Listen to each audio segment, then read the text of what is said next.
Oke,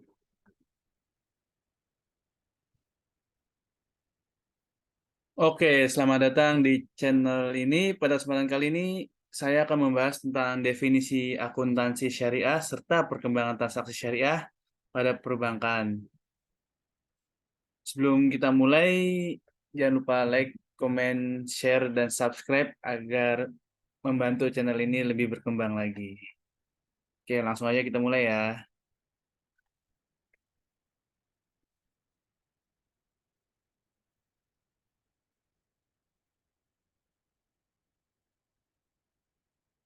Oke, di sini ada kata akuntansi syariah. Akuntansi syariah sendiri ini terdiri dari dua kata, yaitu ada akuntansi dan syariah.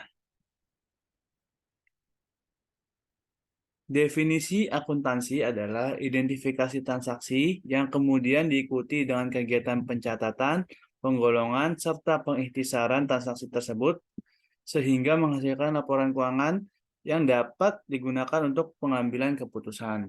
Sementara definisi dari syariah itu sendiri adalah aturan yang ditetapkan oleh Allah Subhanahu wa taala untuk dipatuhi oleh manusia dalam menjalani segala aktivitas hidupnya di dunia.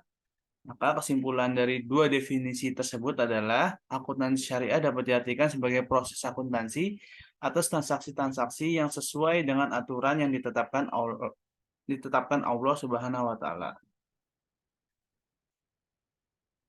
Selanjutnya, menurut American Accounting Association atau biasanya singkat AAA, akuntansi akuntansi sendiri dibagi menjadi dua, yaitu ada akuntansi konvensional dan akuntansi syariah.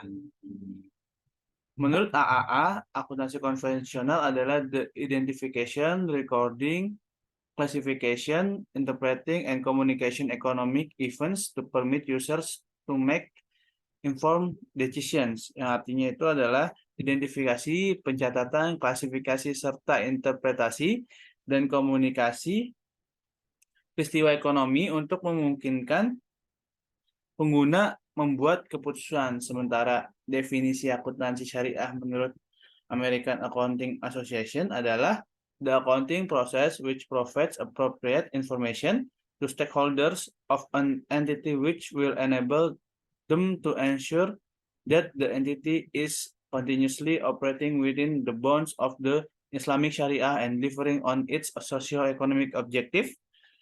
Yang artinya itu adalah proses akuntansi yang memberikan informasi yang sesuai kepada pemangku kepentingan suatu entitas yang akan memungkinkan mereka untuk memastikan bahwa entitas tersebut terus beroperasi dalam batas-batas syariah Islam dan menyampaikan tujuan sosial ekonominya. Selanjutnya ada perbedaan akuntansi syariah dan akuntansi konvensional menurut Harahap 2004 yang disampaikan dalam International Scientific Conference. Di sini dibagi menjadi 5 kriteria. Yang pertama itu ada dasar hukum. Akuntansi syariah itu dasar hukumnya adalah hukum etika yang bersumber dari Al-Quran dan Sunnah. Sementara akuntansi konvensional dasar hukumnya adalah hukum bisnis modern. Sedangkan dasar tindakan dari akuntansi syariah adalah keberadaan hukum Allah Subhanahu wa taala atau keagamaan, sementara dasar tindakan akuntansi konvensional adalah rasionalisme ekonomis dan sekuler. Selanjutnya dari tujuan, akuntansi syariah memiliki tujuan yaitu keuntungan yang wajar, sementara akuntansi konvensional maksimalisasi keuntungan. Selanjutnya kriterianya adalah orientasi. Akuntansi syariah adalah kemasyarakatan, sementara akuntansi konvensional individual atau kepada pemilik. Selanjutnya, tahapan operasional. Akuntansi syariah itu dibatasi dan tunduk pada ketentuan syariah, sementara akuntansi konvensional tidak dibatasi kecuali pertimbangan ekonomis. Selanjutnya, perkembangan transaksi syariah pada perbankan. Ini dibagi 3 kelompok, yaitu ada pertama ada Timur Tengah, selanjutnya ada Eropa dan Asia, pertama Asia Tenggara. Di Timur Tengah sendiri diawali dengan pendirian Mint Gambar Local Saving Bank di Mesir pada tahun 1963. Selanjutnya pada 1972, Mint Gambar Local Saving Bank di Mesir ini dia akuisisi atau diambil alih oleh Nasser Social Bank atau menjadi Nasser Social Bank yang diambil alih oleh pemerintah. Selanjutnya pada 1975 didirikan Islamic Development Bank di Jeddah, Saudi Arabia. Sementara untuk perkembangan perbankan sendiri di Eropa itu pada tahun 1978 di Luxembourg, pada tahun 1981 di Swiss, dan 1983 di Denmark. Sementara di Asia, khususnya Asia Tenggara itu diawali di Malaysia pada tahun 1983. Sementara Indonesia baru terjadi 9 tahun kemudian, yaitu pada tahun 1991 didirikannya Bank Muamalat.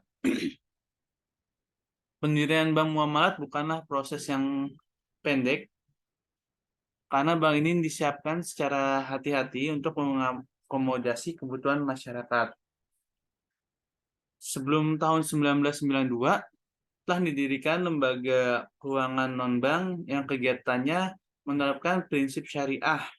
Selanjutnya melalui UU Nomor 7 Tahun 1992 tentang perbankan dijabarkan dalam PP Nomor 72 Tahun 1992, pemerintah telah memberikan kesempatan untuk pelaksanaan bank syariah. Selanjutnya, perkembangan lembaga keuangan syariah di Indonesia hingga tahun 98 masih belum begitu pesat, karena baru ada 1 bank syariah serta 78 bank perkreditan rakyat syariah atau BPRS. Pada tahun 1980-an dikeluarkan UU Nomor 10 Tahun 1998 yang memberikan landasan hukum yang lebih kuat untuk perbankan syariah. Selanjutnya melalui UU Nomor 23 Tahun 1999 hingga disahkannya UU Nomor 21 Tahun 2008 tentang perbankan syariah, perkembangan perbankan syariah maupun non-perbankan syariah meningkat tajam, terutama dilihat dari peningkatan jumlah kantor yang menggunakan jumlah kantor atau bank yang menggunakan prinsip syariah. Mungkin cukup sekian materi kali ini. Kalau ada kurang, mohon maaf, atau ada kata-kata yang kurang tepat, mungkin bila ada pertanyaan bisa langsung aja di komen, ditulis di kolom komen. Sampai jumpa di video selanjutnya.